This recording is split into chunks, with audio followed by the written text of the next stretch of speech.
వైద్య ఆరోగ్య మరియు కుటుంబ సంక్షేమ శాఖలో నిర్వహించబడుతున్న ఆయుష్మాన్ ఆరోగ్య మందిర్ ఉద్యోగులకు రోడ్డెక్కారు. తమ న్యాయమైన సమస్యలను పరిష్కరించాలని కోరుతూ జీవీఎంసీ గాంధీ విగ్రహం ఎదుట చేపట్టిన నిరసన నేటికి 8వ రోజుకు చేరింది. ఈ సందర్భంగా నిరసనకారులు మాట్లాడుతూ ఆయుష్మాన్ భారత్ నిబంధనల ప్రకారం 6 సంవత్సరాల ఉద్యోగ బాధ్యతలు పూర్తి చేసిన సిహెచ్ఓలను రెగ్యులర్ చేయాలని, ఎన్హెచ్ఎం ఉద్యోగులతో సమానంగా 23% వేతన సవరణ చేయాలని డిమాండ్ చేశారు. పని ఆధారిత ప్రోత్సాహకాలను వెంటనే క్రమబద్ధీకరించాలని, నిర్దిష్టమైన జాబ్ చార్ట్ అందించాలని కోరారు. తమ సమస్యలు పరిష్కరించేంత వరకు నిరవధిక సమ్మె చేస్తామని, భవిష్యత్తులో ఉద్యమాన్ని మరింత ఉధృతం చేస్తామని హెచ్చరించారు.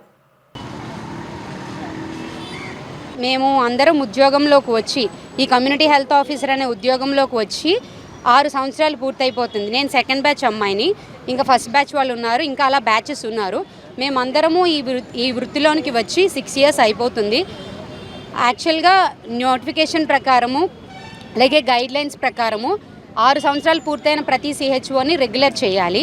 అట్ ద సేమ్ టైం వాళ్ళకి పిఎఫ్ కట్ అయ్యేది. ఆ పిఎఫ్ ఇప్పుడు 1 సంవత్సరం నుంచి మానేశారు.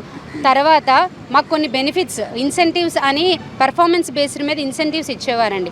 దానిలో చాలా మార్పులు చేశారు. మేము ఏ వర్క్ చేస్తున్నామో దానికి రిలేటెడ్ కాకుండా అన్రిలేటెడ్గా కొన్ని లింకప్ చేశారు. సో ఇలాంటివన్నిటిలో కూడా మార్పులు కావాలి.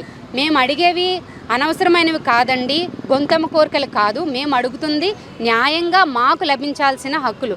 అండ్ మేము ఏం కోల్పోయాము, ఒక 4 ఇయర్స్ నుంచి, లిటరలీ 4 ఇయర్స్ నుంచి చెప్తున్నాం. మేమందరం కూడా చాలా ఫినాన్షియల్ స్టాటస్లో చాలా తగ్గిపోయాము, చాలా దిగుబడిపోయాము. మమ్మల్ని గ్రాడ్యుయేట్స్ బీఎస్సీ నర్సింగ్ చదివిన అంటే equal to after to next to MBBS అనమాట. అంత నాలెడ్జ్ లెవెల్స్తో ఉన్న మమ్మల్ని అందరినీ కూడా సెలెక్ట్ చేసి మమ్మల్ని గ్రామీణ ప్రాంతాలకు పంపించారు.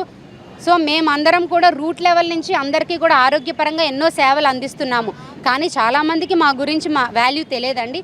అయితే తెలియకే చాలామంది తెలుసుకోకుండా ఉన్నారు. అయితే ఇప్పుడు మా యొక్క బాధల్ని ఇప్పటికైనా గవర్నమెంట్ గుర్తించి ప్రజలు కూడా తెలుసుకొని మమ్మల్ని అందరినీ 6 సంవత్సరాలు పూర్తయిన సిహెచ్ఓస్ అందరినీ కూడా రెగ్యులర్ చేయాలని, మా పిఎఫ్ని మళ్ళీ కొనసాగించాలని, అలాగే మాకు ఇస్తున్న ఇన్సెంటివ్స్ కూడా మా వర్క్ పెర్ఫార్మెన్స్ బేస్ మీద కరెక్ట్గా టాలీ చేసి ఇవ్వాలని, ఆ పెర్ఫార్మెన్స్ బేస్డ్ పాయింట్స్ కూడా కరెక్ట్గా పెట్టాలని, ఫినాన్షియల్గా మా స్టేటస్ని నిలబెట్టమని మేమందరం ఇంకా ప్రోత్సాహంగా ముందుకొచ్చి ఇంకా సర్వీసెస్ అందించడానికి మమ్మల్ని ఇంకా ప్రోత్సహించాలని మేము ఆర్థిస్తున్నాం.